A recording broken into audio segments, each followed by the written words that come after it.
secara detail tentang pembelajaran syariah, akidah, muamalah maupun hal-hal yang menyangkut keislaman secara detail, maka itu berimbasnya jadi bias, Tuan Guruku yang mulia. Karena memang TikTok itu adalah battlefieldnya untuk knowledge-nya itu sebaiknya diarahkan ke saat atau wahana lain selain TikTok. Ketika terjadi pendalaman materi antara si calon saudara kita tercinta dengan Tuan Guru, maka wadah TikTok ini jadi bias gitu, Tuan Guruku yang mulia. Maaf ya, karena ini adalah juga dari hasil riset ya kita punya saudara mualaf lah yang juga dia adalah ahli di bidang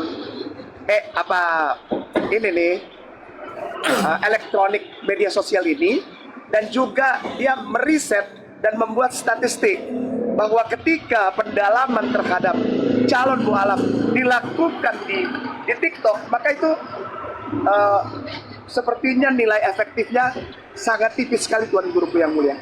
Jadi saya bersyukur Tuan Guruku yang mulia diberkahi Allah, Tuan Guru Nababan dan Tuan Guru Dery masuk ke loading sebagai gambaran bahwa TikTok apologet Muslim itu ada backup.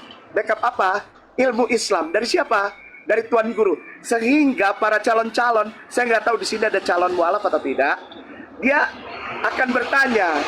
Nah, aku malu bertanya di sini, misalnya, loading, beta malu bertanya di sini, Pak Saudara, Gandong, bagaimana? Aku nanti ada buka waktu untuk kajian, gitu aja. Atau nanti aku arahkan ke sini. Tapi ketika digali Tuan Guru yang mulia, maka keefektifan the battlefield turun, Tuan Guru yang mulia. Begitu. Jadi maksudnya begini, dengan segala kerendahan hati dan permohonan maaf, saya rasa TikTok adalah salah satu berkah dari Allah juga yang diberikan kepada para dai muda kita ini untuk ada di wilayah battlefield. TikTok akan turun efektivitasnya jika ada pendalaman materi di dalamnya yang memakan waktu lama, sehingga saudara calon mualaf ini jadi bingung karena terlalu panjang. Gelas kalau diisi air terus terlalu penuh juga melebar kemana-mana, sehingga tidak dapat saripati dari pertanyaan mereka saudara kita. Jadi yang saya ingin sampaikan berdasarkan hasil riset dari statistik para mualaf yang ada di media sosial dan ahli komputer juga, mereka bilang begitu, Ustaz Kay, minta tolong disampaikan bahwa setiap channel TikTok dari para debater, para apologet Muslim adalah battlefield. Battlefield untuk apa? Untuk menyampaikan kasih karunia dan damai sejahtera, dan agar semua orang percaya bahwa Tuhan menghadapkan wajahnya kepadamu, Tuhan menyinari engkau dengan wajahnya, Tuhan memberi engkau damai sejahtera. Ini udah kayak mau pulang kebaktian jam 9 hari Minggu ini. Jadi berkat Tuhan lagi gitu. Ya, itu aja yang ingin saya sampaikan. Jangan terlalu lama, maksudnya begitu. Jangan, karena mereka juga bingung, butuh waktu khusus untuk itu. Adik saya, Bung Lodi. Tidak bisa dibahas di TikTok, tidak bisa. Oke, jadi siap. Battlefield bukan perang, tapi battlefield adalah saat berperang untuk membagikan rahmat, berkah, rahmatan lil alamin dan sukacita, keselamatan, cintanya Allah. Masya Allah. Tuan Guruku sayang, Tuan Guru Nababan, Tuan Guru Dery, semuanya, dan kepada para apologet muda, jangan pernah saya bilang kalau ada yang ingin bicara dengan saya, silahkan. Tapi ketika saya tahu ada muslimin atau mualaf yang menjadikan TikTok apologet Islam untuk cari popularitas dan cari kepeng, gue cari lu betul.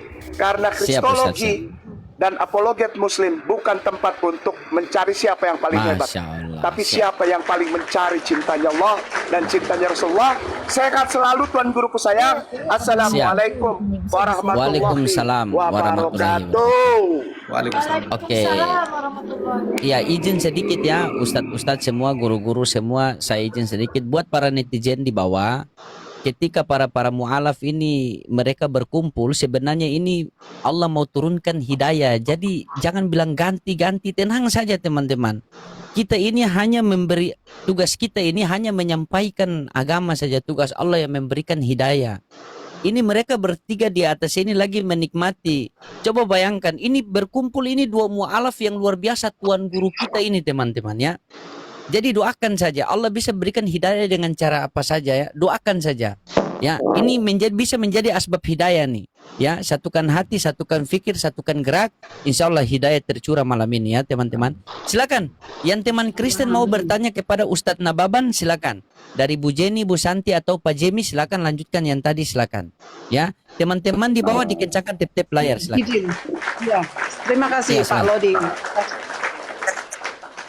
Terima kasih atas kesempatan diberikan kepada saya. Sebelum saya bertanya, saya akan menanggapi dari kajian Pak Nababan bahwasanya Nabi Muhammad menurut saya baik karena dia membawa rahmatan lil alamin, karena misi utamanya memang rahmat dalam perkataan, perbuatan, hukum dan kasih sayangnya ke semua makhluk, bukan hanya umat Islam. Tertulis di Quran Al-Anbiya 107.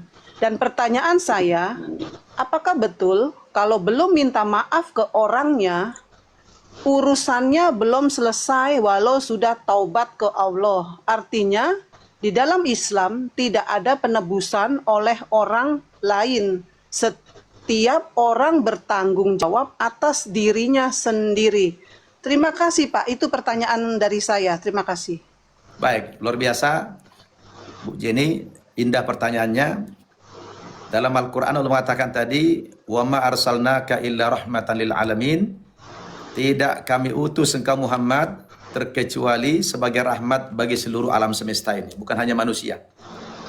Allah mengatakan dalam Al-Quran, duribat alaihimud dhillatu aynama thuqifu illa bihablim minallah wa hablim minan nas.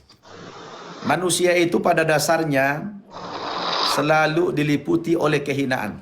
Kapan saja, di mana saja manusia dihina. Terkecuali yang tidak hina siapa? Hablum minallah.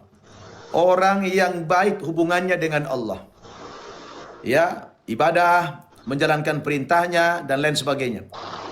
Wa hablim minan nas, dan juga baik hubungannya dengan sesama manusia. Jadi, tidak cukup seseorang itu dianggap baik kalau hanya dia taat kepada Tuhannya, tetapi dia zolim kepada manusia. Tidak baik dengan sama manusia. Atau sebaliknya, ada manusia baik dia dengan manusia, tapi dengan Tuhan dia tidak baik. Dalam pengertian dia tidak taat dengan perintahnya. Jadi, Allah mengatakan manusia itu hina, kecuali tadi yang hubungannya dengan Allah baik dan hubungannya dengan sesama manusia itu baik. Sampai ada hadis yang mengatakan, sahabat bertanya, Rasul pernah bertanya kepada sahabat, Atadaruna manil muflis? Sahabat-sahabatku, tahu tidak kalian siapa orang yang bangkrut? Siapa orang yang pailit itu? Qalu, mereka menjawab, al-muflisu fina man la dirhama lahu wa la mata'. Orang yang bangkrut, orang yang pailit itu menurut kami ya Rasulullah, orang yang punya usaha tapi sudah hancur usahanya, itu orang pailit. Kata Nabi tidak. Bukan itu contoh orang yang bangkrut, orang yang pailit. Lalu siapa? Qala innal muflisa min ummati. Orang yang bangkrut di antara umatku itu kata Nabi, may ya'ti yaumal qiyamati bisolatin wasiyamin wa zakatin. Orang yang bangkrut itu dalam pandangan Nabi adalah umat Nabi Muhammad sallallahu alaihi wasallam yang ketika di hari akhirat nanti, di hari berbangkit, Karena dia di dunia itu ahli ibadah, ahli sholat, ahli puasa, ahli zakat, ahli haji. Bahkan tiap bulan ke Mekah mondar-mandir dia umrah.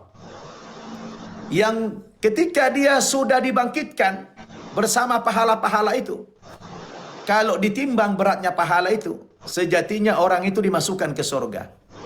Namun apa yang terjadi Bu Jenny? Kata Nabi, ternyata orang ini hanya taat kepada Allah, hanya soleh secara vertikal, tapi hubungan sosialnya orang itu jelek. Maka ketika dia sudah mendapatkan pahala-pahala itu, ya, lagi ngantri, tiba-tiba dari belakang datanglah manusia berbondong-bondong menuntut haknya masing-masing kepada orang itu. Mula-mula orang mengatakan, ya Allah, si Fulan bin Fulan yang sudah kau berikan pahala-pahala ibadahnya, stop dulu. Jangan kau masukkan dulu ke surga dia, Allah.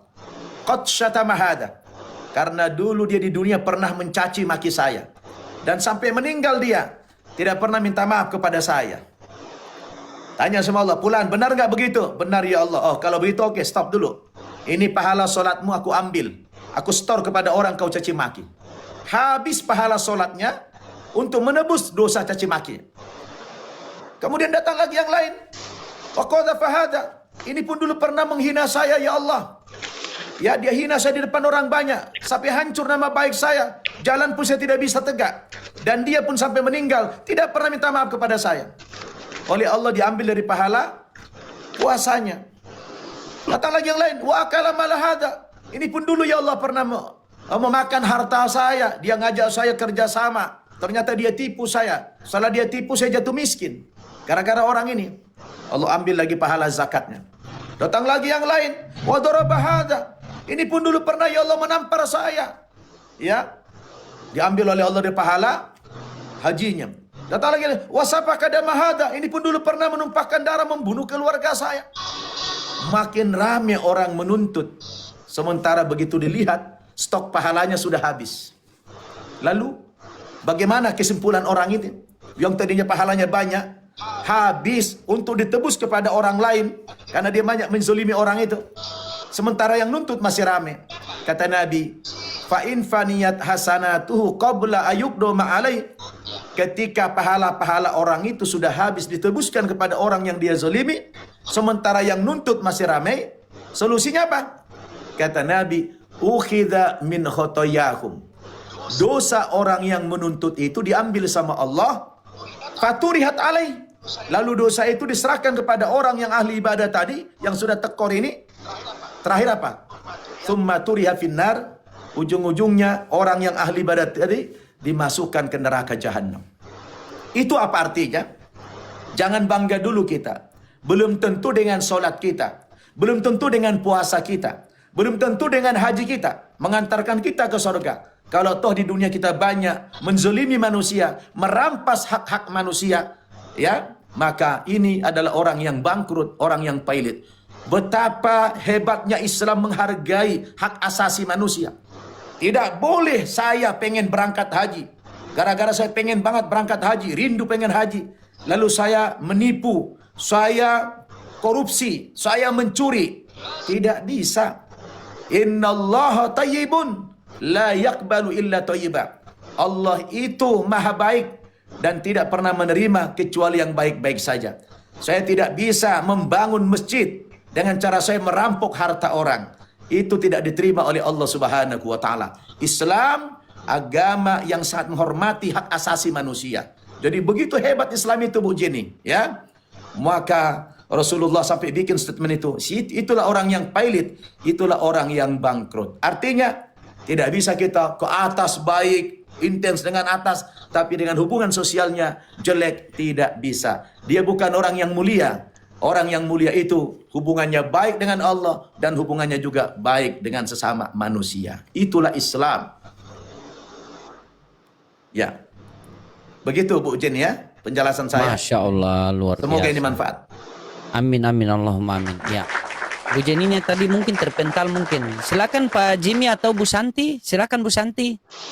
Bu Santi ini sudah senyum-senyum, ini nyambung ngomong sama Ustadz Nababan kan, karena satu daerah. Masya Allah. Bu Santi sudah 90% lebih. Amin, amin, amin, amin. Saya cuma apa ya, malam ini Ustadz Nababan sama Ustadz Dery sudah menunjukkan cermin karakter Nabi Muhammad malam ini Amin. dengan cara mereka berdakwah, berperilaku. Inilah yang harus kita contoh.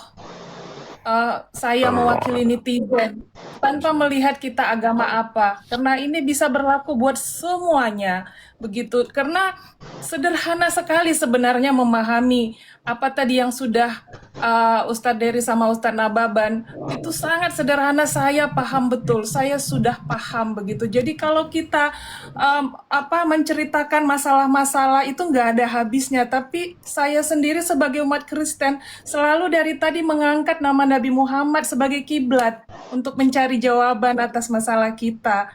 Jadi saya rasa hari ini, malam ini luar biasa, mahal sekali ilmu yang kalian berikan. Jadi saya tidak akan mau bertanya lagi karena saya sudah percaya apa yang diajarkan Nabi Muhammad itu tidak ada yang menyimpang. Yang menyimpang itu adalah bagaimana oknum menafsirkan dan memahaminya dalam menerapkan dalam hidupnya. Itu yang salah saya rasa ya, tapi saya sudah membaca tidak ada yang menyimpang. Kalaupun ada dari oknum lain menyerang Nabi Muhammad dari sosoknya, dari contoh tindakan bagaimana dia menikah, saya rasa itu bukan pertanyaan yang mempunyai faedah. Makanya saya tidak tertarik untuk membahas itu. Yang saya tertarik adalah ajaran-ajaran beliau selama masa hidup sampai mati. Jadi saya tidak akan bertanya lagi apa tentang ajaran Nabi Muhammad. Tidak. Luar biasa, dan kalian sudah membuktikan malam ini. Saya cuma bisa berdoa buat itu saya, Bang Dery, kalian diberkahi selalu sama Tuhan, diberi hikmat selalu sampai akhir hidup kalian. Itu saja dari saya. Terima kasih banyak. Ya, mungkin Bu Jenny mau lanjut yang tadi Ustadz Nababan sudah kasih penjelasan bagaimana tanggapan Bu Jenny. Silakan Bu Jenny. Siapa tahu Bu Jenny sudah satu hati seperti Bu Santi, ya sudah kita cari masjid terdekat saja. Saya takutnya tadi Bu Jenny kehilangan Ya, tadi. siap. Terima kasih Pak Loding. Iya. Terima kasih. Sebelumnya saya minta maaf karena ya. Sebelumnya saya minta maaf Pak, karena TikTok saya nggak kuat mungkin, jadi saya mental dari room. Saya minta maaf karena saya tidak enak, saya tidak takut dianggap tidak sopan, karena TikTok saya ini nggak kuat mungkin karena HP saya mungkin ya. Saya minta maaf sekali ya Pak Ustadz Nababan, Pak Loding dan teman-teman, Pak Dery.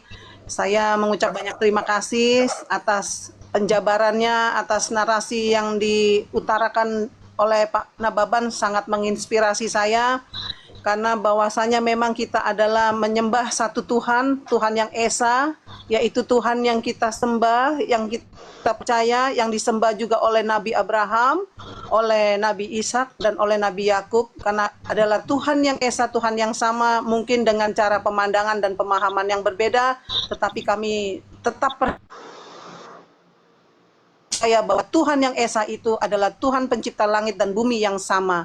Terima kasih Pak Ustadz Nababan atas kajian yang sangat menginspirasi saya, bahwasanya apologet dengan sopan dan santun akan memberikan edukasi bagi penonton di seluruh Indonesia khususnya dan dunia umumnya. Terima kasih atas kajian yang luar biasa. Terima kasih Pak. Siap. Kita lanjut ke Pak Jimmy, mungkin Pak Jimmy lagi, Bu Santi, berarti Bu Santi sama Bu Jenny sudah satu hati ya. Bisa nanti saya telepon PKM saja. Bang Loding mungkin terakhir ya, saya sudah agak siap. capek lagi. Oke, siap Ustadz. Siap Ustadz, terima kasih Ustadz. Silakan Pak Jimmy. Saya punya dua pertanyaan buat Pak Ustadz ya. Yang pertama, menurut Abang, apa yang harus lebih kita utamakan? Berketuhanan, bertuhan, atau beragama? Karena pada dasarnya, selama saya mengalami kehidupan ini ya, umur 40 lebih kan, hampir 50 gitu kan. Saya tahu, kadang-kadang yang namanya bertuhan dan beragama itu bisa dua hal yang berbeda. Maaf ini ya, dari pengalaman hidup saya gitu ya, Bang. Kadang-kadang kita semua tahu, semua agama, mau teman-teman Islam, mau teman-teman Kristen, Buddha sekalipun, Tuhan itu pasti mengajarkan kebaikan, segala macam. Tapi dalam beragama, agama pun saya yakin lah, semua agama yang ada di Indonesia terutama, semua mengajarkan kebaikan. Tapi kadang-kadang pengajarnya itu kan ya, atau teman-teman yang lain itu kan kadang-kadang suka apa ya Bang ya istilahnya, ini begini, menurut saya nggak sesuai dengan kalau misalkan teman-teman Muslim nggak sesuai dengan ajaran nabinya, nggak sesuai dengan ajaran Qurannya. Demikian juga dengan teman-teman Kristen, nggak sesuai dengan Bible-nya, nggak sesuai dengan Yesusnya gitu. Jadi apa yang harus kita utamakan dulu, beragama atau berketuhanan? Itu Bang, silakan. Luar biasa ya.